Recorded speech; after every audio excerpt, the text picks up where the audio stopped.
Hello guys, welcome back to the channel our study Adda. Guys, आज के chapter में हम डिस्कस करेंगे द रेड ट्रैप।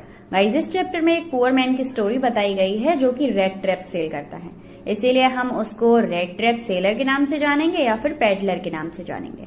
अब एक पुअर मैन है जो कि रेड ट्रैप सेल करता है। अब उसकी कोई फैक्ट्री या दुकान नहीं है। वो रेड ट्रैप कैसे बनाता है? फॉर्म में या फिर गार्डन में कहीं पर कुछ स्ट्रिप्स मिल जाती हैं, उन्हीं को कलेक्ट करके वो रेड ट्रैप बना देता है और उन्हीं रेड ट्रैप को सेल कर देता है। अब इतनी रेड ट्रैप से तो उसके घर का गुजारा या फिर कह सकते हैं उसका पेट तो भरता नहीं था, तो उसे मजबूरी में चोरी भी करनी पड़ती थी। वो सारे काम कर लेता था। वो इस पूरी दुनिया में बिल्कुल अकेला था और क्योंकि रेड ट्रैप बनाने के सिवा वो कोई और काम जानता नहीं था या फिर करना नहीं चाहता था, इसीलिए उसका जो माइंड था वो पूरे दिन फ्री ही रहता था। जब एक दिन वो फ्री बैठा हुआ था तो वो सोच रहा था कि ये पूरी दुनिया एक रेड ट्रैप है। अब बात आती है कैसे। जैसे हम रेड ट्रैप में मतलब चूहेदानी में बटर या फिर रोटी का टुकड़ा रखते हैं और चूहा आता है उसको खाने के लिए और वहां फंस जाता है, वैसे ही हम लोग इस दुनिया में आए होते हैं। हमें नहीं पता होता कि कपड़े क्या होते हैं, खाना क्या होता है, या फिर मतलब इस दुनिया की जितनी भी चीजें हैं उनके बारे में हमें कोई भी नॉलेज नहीं होती। बट यहाँ पर अट्रैक्शन होता है कपड़े पहनने को,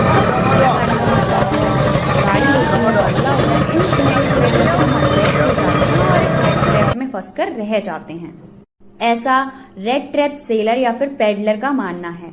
अब रेड ट्रैप सेलर के पास सोने के लिए कोई जगह होती नहीं है। वो रोडों पे घूम ही रहा होता है कि वो एक दरवाजे पर खटखटाता है। उसमें से एक ओल्ड मैन निकलता है जिसका नाम क्रॉफ्टन है और वो काफी खुश था, हैप्पी था। वरना हम लोगों को गेट पर देखकर धुतकारने लगते हैं, बट वो ऐसा नहीं करता है।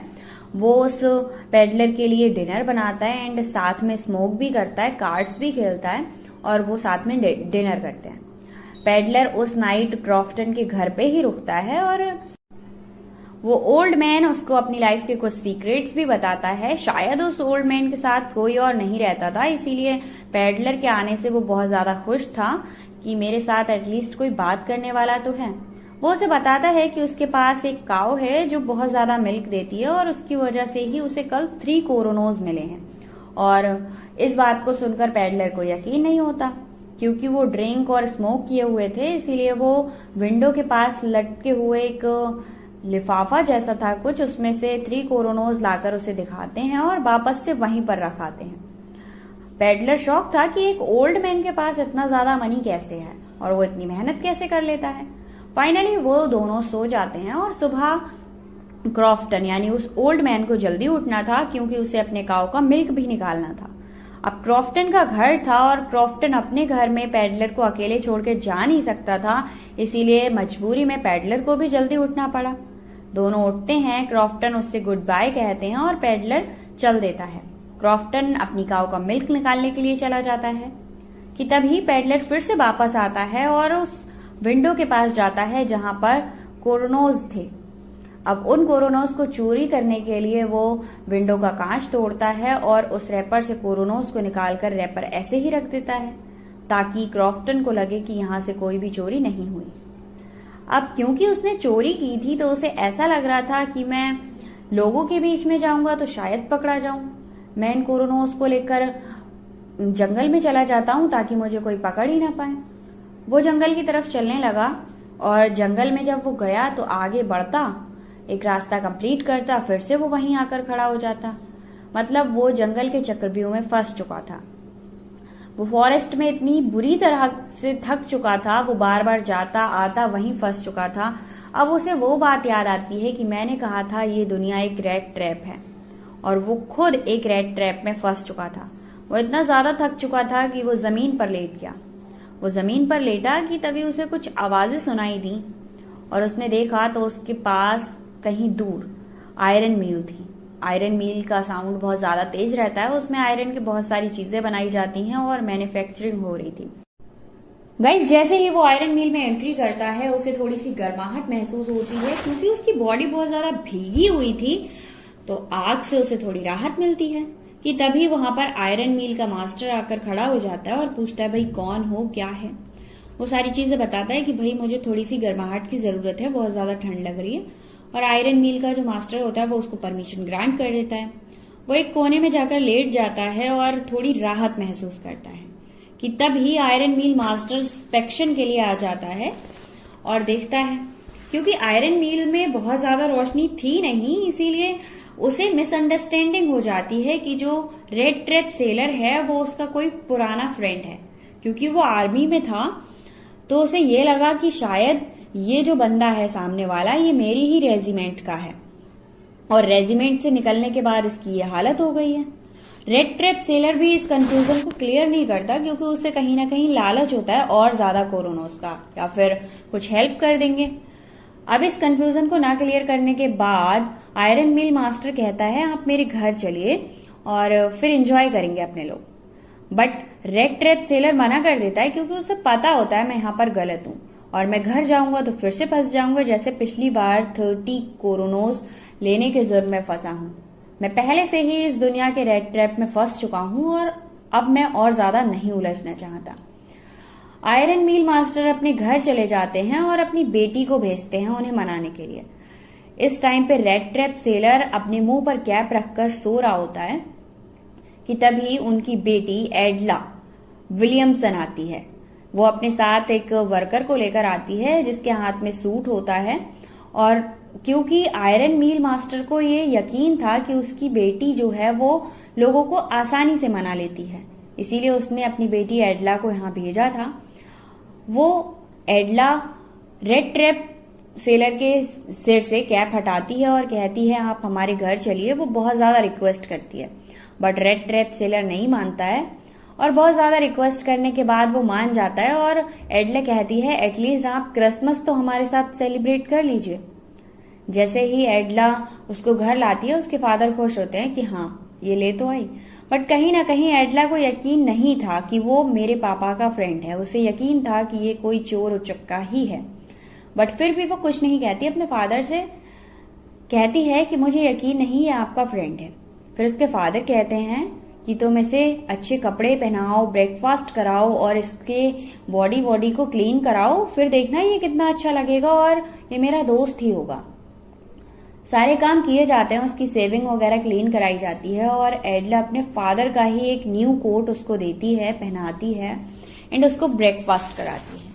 कि तभी आयरन मील मास्टर वहां जाते हैं तो देखते हैं कि वो उनका कोई पुराना फ्रेंड नहीं है।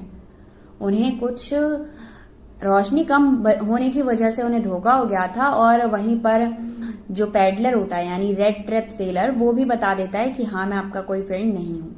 तभी आयरन मिल मास्टर पुलिस को बनाने की बात करते हैं तो रेड ट्रैप सेलर कहता है कि ये दुनिया एक रेड ट्रैप है। वो अपने सारे थॉट्स को बताता है कि तुम मुझे आज जेल में डालोगे तो कल को तुम्हें भी कोई जेल में डालेगा। ये सारी बातें सुनने के बाद आयरन मिल मास्टर कहीं ना कहीं सोचता है यार गलती तो मेरी ही थी, मैं ही इसको घर पर लेकर आया था। वो कहता है नहीं मैं तुम्हें कुछ नहीं करूंगा, तुम जाओ यहाँ से और मुझे दोबारा दिखना मत। कि तभी उसकी बेटी एडला उसको रोक लेती है और कहती है पापा एटलीस्ट एक दिन इन्हें यहाँ रुक जाने दीजिए, क्रिसमस होने के बाद भेज देंगे, क्योंकि क्रिसमस के दिन हम ऐसे किसी के साथ भी बिहेव नहीं कर सकते। उसके पापा मान जाते हैं और एक दिन के लिए उस रेड ट्रैप सेलर को एडला अपने घर पे रख लेती है। वो शांति से जाकर सो जाता है और सुबह क्रिसमस था, वो उठता है, ब्रेकफास्ट करता है और फिर से सो जाता है। वो फिर उठता है, क्रिसमस ट्री को देखता है और फिर जाकर अपने रूम में सो जाता है। वो फिर से आता है और फिर सबको थैंक यू विश करता है, क्रिसमस विश करता है और फिर अपने रूम में चला जाता है। ऐसा लगता है कि उसने सालों से अपनी नींद पूरी की ही ना हो और वो आज पहली बार नींद को पूरा कर रहा था। कहीं ना कहीं जो एडला का बिहेवियर था वो उसके प्रति बहुत ज्यादा अच्छा था। मॉर्निंग होती है और रेड ट्रैप सेलर ब्रेकफास्ट करने के लिए जाता है। एडला और एडला के फादर दोनों ही चर्च के लिए निकल जाते हैं। वो चर्च पहुंचते हैं तो उन्हें पता चलता है कि क्रॉडनर के 30 कोरोनोस कोई चुरा कर ले गया है। तभी एडला के फादर एडला से कहते हैं देखो तुमने कैसे इंसान को घर में जगह दी है जो एक चोर है, जिसने चोरी की है, देखो इसने कितनी बड़ी गलती की। एडला और एडला के फादर घर पहुंचते हैं तो पता चलता है कि वहां से रेड ट्रैप सेलर जा चुका है। उन्हें लगता है कि उसने घर में बहुत कुछ चुराया होगा। कि तभी उनका एक नौकर बताता है कि वो आपके घर से एक छोटी सी सुई भी नहीं लेके गया, वो कुछ भी लेकर नहीं गया और एडला के लिए गिफ्ट छोड़कर गया है। एडला उस गिफ्ट को देखकर बहुत ज्यादा खुश थी और उस गिफ्ट को ओपन करना शुरू कर दिया। अब गाइज आप सोचिए गिफ्ट में क्या हो सकता है। उसके पास कुछ था तो था नहीं देने के लिए, आप बताइए कमेंट करके उस गिफ्ट में हो क्या सकता है। तो चलिए मैं बताती हूँ, उस गिफ्ट में था एक रेड ट्रैप। उसने दुनिया को एक रेड ट्रैप कहा था, इसीलिए उसने एक रेड ट्रैप दिया था। उसके अंदर 30 कोरोनोस थे और एक लेटर था।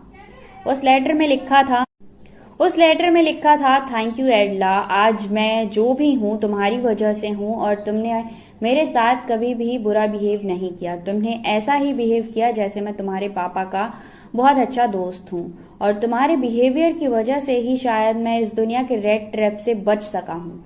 और ये 30 कोरोनोस तुम उस क्रॉडनर को वापस कर देना। उसने कांच की विंडो के अंदर इस कोरोनोस को लटका रखा था, जो मेरे जैसे रेड ट्रैप सेलर के लिए एक अट्रैक्शन का काम कर रहा था। मैं इस दुनिया के रेड ट्रैप में नहीं फंसना चाहता और मैं सॉरी कहता हूँ उन कोरोनोस के लिए, और तुम्हारी वजह से इस रेड ट्रैप से मैं बाहर आ गया। Thank you so much एडला। तो कहीं ना कहीं एडला की वजह से ही जो रेड ट्रैप सेलर था वो इस सब से बच पाया और उसके लिए थैंक यू कहता है। गाइज यहीं पर चैप्टर आपका फिनिश हो जाता है। मिलते हैं नेक्स्ट वीडियो में। आई होप आपकी समझ आया होगा। मैंने काफी शॉर्ट करने की कोशिश की है, एक बार फिर से देख लीजिए क्योंकि चैप्टर बहुत ज्यादा लंबे हैं, एक बार में समझ नहीं आते हैं। Thank you so much. मिलते हैं नेक्स्ट वीडियो में न्यू चैप्टर की समरी के साथ।